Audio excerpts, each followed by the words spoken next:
চন্দ্ৰগ্ৰহণটো আৰম্ভ হ'ব ৰাতি ৯:৫৭ৰ পৰা হ'ব। স্পেচিয়েলি গৰ্ভৱতী মহিলাইটো চাবই নাপায় আৰু গৰ্ভৱতী মহিলাই গ্ৰহণ চলি থকা সময়খিনিত মাটিত নামিব নালাগে। এই গ্ৰহণটো কেইটামান ৰাশিৰ মানুহে চাব পাৰে। গ্ৰহণ হোৱাৰ পিছত ১৫টা দিন মানুহৰ উগ্ৰ ভাৱ থাকে, ধৈৰ্য সহ্যটো কমি যায়, খং বাঢ়ে। মেষ ৰাশি, কন্যা ৰাশি, তুলা ৰাশি, ধনু ৰাশি আৰু মকৰ ৰাশি এইকেইটা গ্ৰহৰ ৰাশিৰ মানুহে যদি গ্ৰহণটো চায় আৰু গ্ৰহণ যোৱাৰ পিছত এই পুৰণি বস্তুবিলাক পেলাই দিব লাগে আৰু অহা কাইলৈ কমলা ৰঙৰ ড্ৰেছ পিন্ধিব, তেতিয়া মানসিক সন্তুলন অৰ্থাৎ মেণ্টেল বেলেঞ্চ পাব। আজি চন্দ্ৰগ্ৰহণটো আৰম্ভ হ'ব, একজেক্টলি যিটো আৰম্ভ হয়, এনেই যিকোনো গ্ৰহণবিলাকৰ ১২ ঘণ্টা আগৰ পৰাই প্ৰভাৱ আহে আমাৰ জ্যোতিষশাস্ত্ৰ মতে, কিন্তু একজেক্টলি যিটো চন্দ্ৰগ্ৰহণটো আৰম্ভ হ'ব আজি ৭ তাৰিখে ৰাতি ৯:৫৭ৰ পৰা হ'ব। মধ্যম লেভেলটো গৈ পাব ৰাতি 11:01 যাওঁতে যাব। পূৰ্ণগ্ৰাসটো শেষ হ'ব ৰাতি 12:23। টোটেল গ্ৰহণটো শেষ হ'ব ৰাতি 1:27 আৰু টোটেল গ্ৰহণটো পিৰিয়ডটো হ'ব 1 ঘণ্টা 23 মিনিট।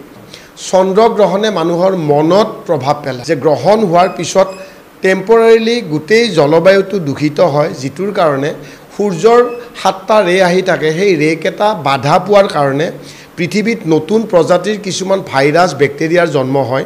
সেইকাৰণে আমাৰ ঋষিমুনিবিলাকে কৈছে যে গ্ৰহণ হোৱাৰ পিছত গা ধুব লাগে আৰু গ্ৰহণ যোৱাৰ পিছত এই পুৰণি বস্তুবিলাক পেলাই দিব লাগে।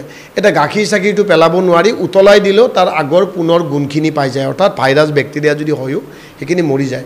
তো প্ৰথম কথাটো হৈছে কি, আজিৰ যিটো গ্ৰহণ, এই গ্ৰহণটো যদিও চাব নাপায়, গ্ৰহণ হোৱাৰ পিছত 15টা দিন মানুহৰ উগ্ৰ ভাৱ থাকে, ধৈৰ্য সহ্যটো কমি যায়, খং বাঢ়ে আৰু চবফালে এটা অৰাজকতাৰ পৰিৱেশ এটা সৃষ্টি হয়। জ্যোতিষশাস্ত্ৰই কৈছে যদিও গ্ৰহণ চাব নাপায়, স্পেচিয়েলি গৰ্ভৱতী মহিলাইটো চাবই নাপায়।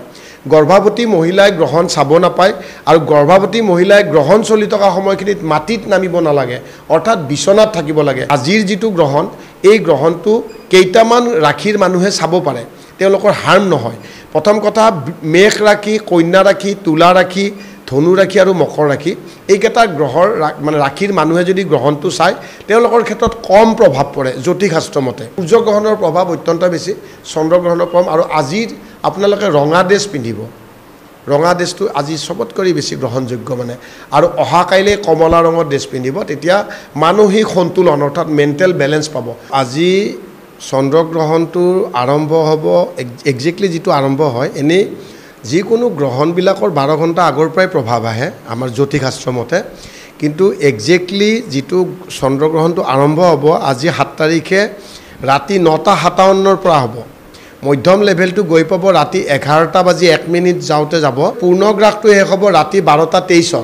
টোটেল গ্ৰহণটো শেষ হ'ব ৰাতি 1:27 আৰু টোটেল গ্ৰহণটো পিৰিয়ডটো হ'ব 1 ঘণ্টা 23 মিনিট। চন্দ্ৰগ্ৰহণে মানুহৰ মনত প্ৰভাৱ পেলায় যে গ্ৰহণ হোৱাৰ পিছত টেম্পৰাৰীলি গোটেই জলবায়ুটো দূষিত হয়,